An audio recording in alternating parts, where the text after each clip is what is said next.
Hello, and welcome to the Drug Discovery World podcast, a podcast covering topics around drug discovery and development, pharma and biotech.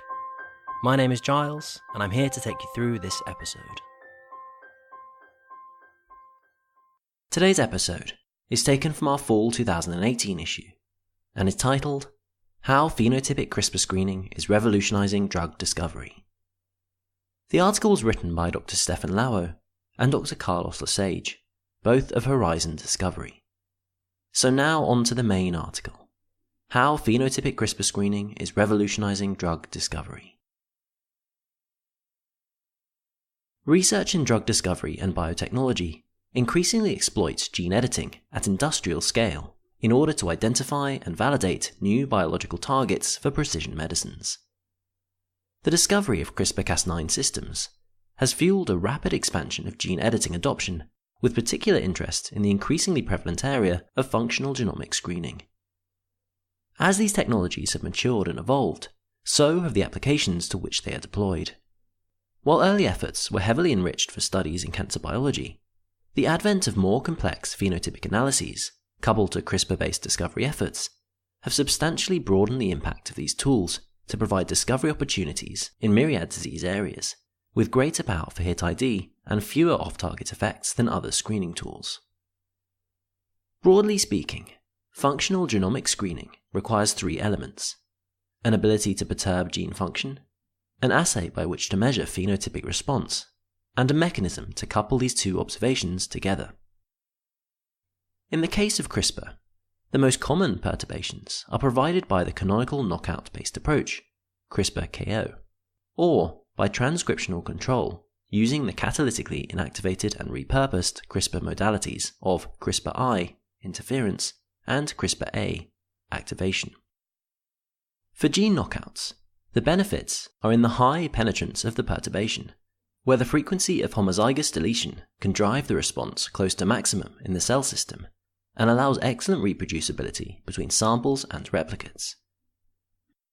Recent observations have indicated that some model systems might be unduly influenced by gene copy number artifacts with this approach.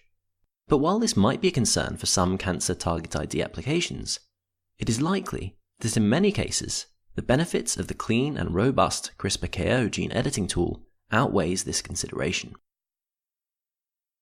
CRISPR-I and CRISPR-A provide both orthologous and complementary tools for discovery, augmenting a researcher's ability to find, validate, and exploit novel hits, and elucidate new biological understanding.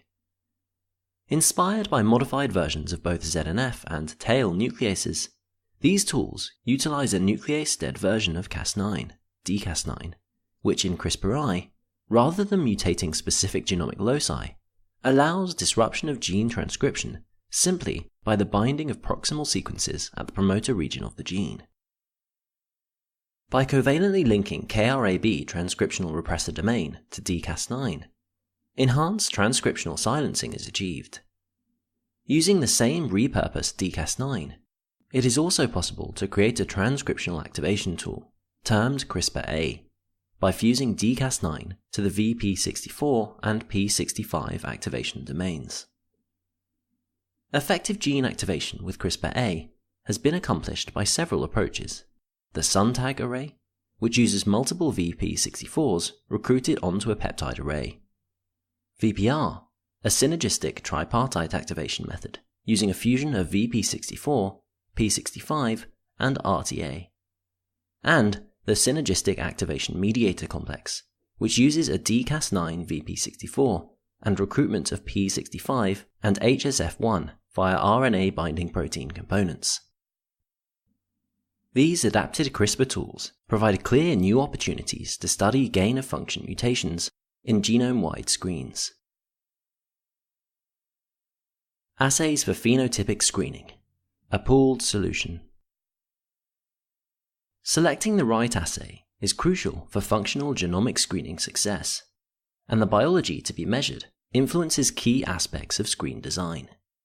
For example, in cancer biology, it is often sufficient to evaluate the survival of a given cancer cell line model in order to robustly predict the response of the disease state.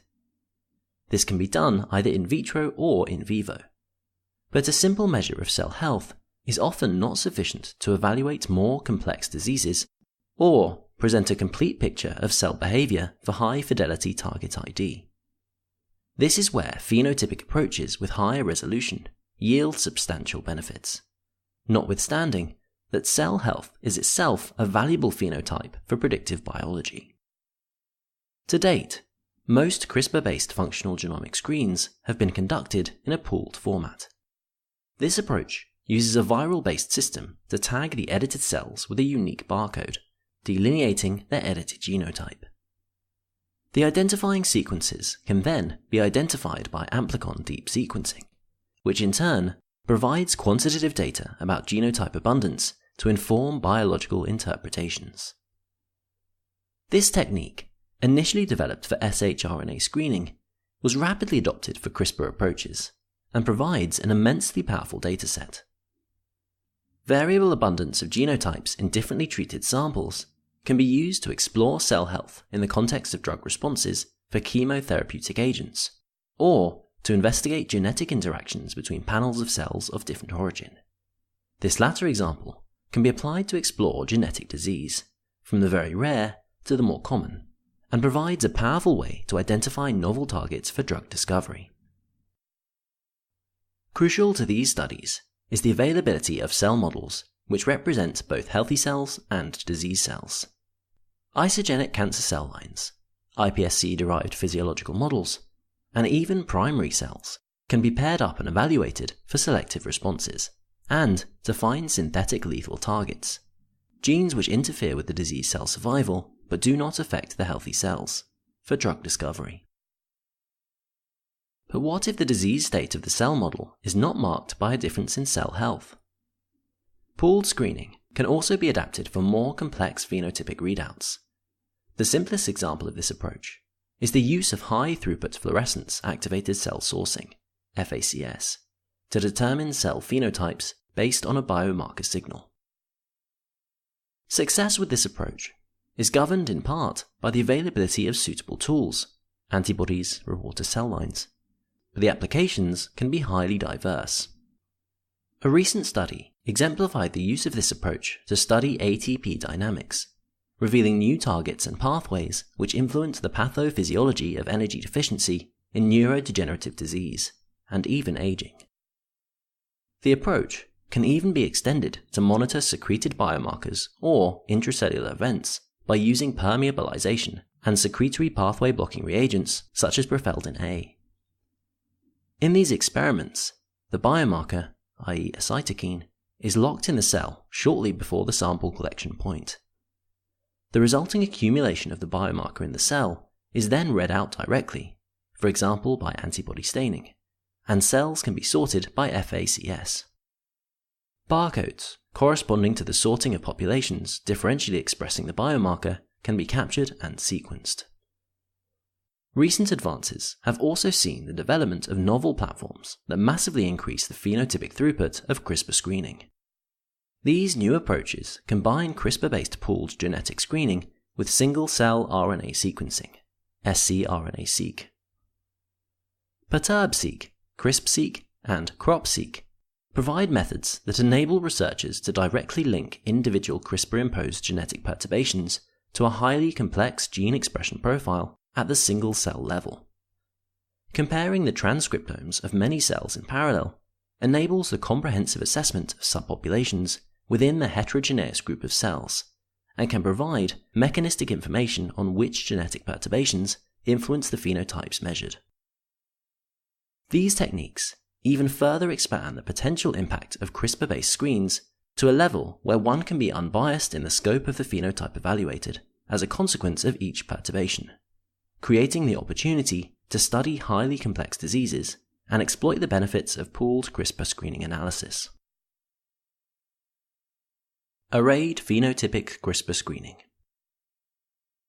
Functional genomic screening in arrayed format offers the possibility to more directly explore complex functional assays or powerful phenotypic readouts, such as high-content analysis, that are less compatible with pooled screening approaches.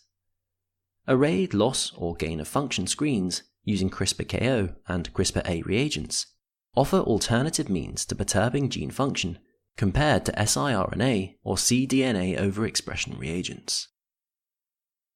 An important distinction of CRISPR-Ko and CRISPR-A to RNAi, however, is that cells also require Cas9 or dCas9 present in the cells, adding an extra element to the screening procedure. This can be achieved by generating a stable cell line with Cas9 using a lentivirus prior to screening, or by transient introduction of either Cas9 plasmid, mRNA, or protein to the cells. Multi-parametric screening can be a powerful application of arrayed screening, and since the pooled approach is less compatible with multiplex readouts, this can be a valuable tool for researchers seeking complex phenotypic data from their screen. For instance, one study evaluated the impact of gene knockout on cell cycle progression through the use of synthetic CRISPR-Ko reagents. The researchers used a high-content microscopy readout to classify cell cycle state, coupled to a novel analytical process to assimilate parameters for robust hit ID. The arrayed screening approach can even be extended to evaluate cell responses to gene modulations in difficult-to-edit model systems, such as primary T cells. This highly impressive approach not only demonstrates the value of arrayed screening platform data, but also brings the technology to T cells, which have proven challenging to interrogate by established CRISPR screening techniques. This cell type is proving crucial for drug discovery in immuno-oncology, and arrayed screening provides the opportunity to explore T-cell impact in co-culture systems and evaluate non-cell autonomous effects with robust genetic perturbation technologies. Overall, arrayed CRISPR screening tools allow researchers to conduct a very diverse range of complex assays and readouts, including measuring changes in biomarker expression, localization, or cell and organelle morphology. The possibility of highly multiplexed assay readouts also significantly increases the value of arrayed approaches. Conclusions. CRISPR has undoubtedly provided researchers with augmented tools for functional genomics, and with the continued implementation of new adaptations and innovations, it is an exciting time to be a gene editing scientist. The coupling of phenotypic analysis to CRISPR-based screening has added promising value to the application of these technologies to more complex disease areas. In an age of personalized medicine, functional genomics is key, and creativity, expertise, and pragmatism in screening are crucial if these tools are to yield benefits for patient outcomes. This article was written by Dr. Stefan Lauer and Dr. Carlos Lesage. Dr. Stefan Lauer is a team leader in functional genomic screening at Horizon Discovery. At Horizon, Stefan led the development and implementation of pooled CRISPR-Ko screening and the establishment of this platform at Horizon. He has specific expertise in pooled and arrayed CRISPR and RNAi screening campaigns with complex, high-content phenotypic readouts. Before joining Horizon, Stefan earned his PhD in molecular genetics at the University of Toronto. Dr. Carlos Lesage is a team leader in functional genomic screening at Horizon Discovery. At Horizon, Carlos focuses on discovering the mechanism of action of newly developed drugs and defining new synthetic lethal interactions in defined mutant-driven cancer genomes through unbiased genetic perturbation screens. Prior to joining Horizon Discovery, Carlos completed postdoctoral research with Steve Jackson at the Gurdon Institute in Cambridge. He holds a PhD in biology from the Netherlands Cancer Institute through Leiden University. If you've enjoyed this episode of the Drug Discovery World podcast, you can subscribe to the journal free of charge by visiting our website at ddw-online.com, where you can also view all of our articles, including references and images, and download original PDFs. All the links are in the show notes. If you're enjoying the podcast, then do subscribe and leave us a review. We'd massively appreciate it, and you can also follow us on social media on LinkedIn and Twitter. Thank you for listening, and we'll hope to see you in our next episode.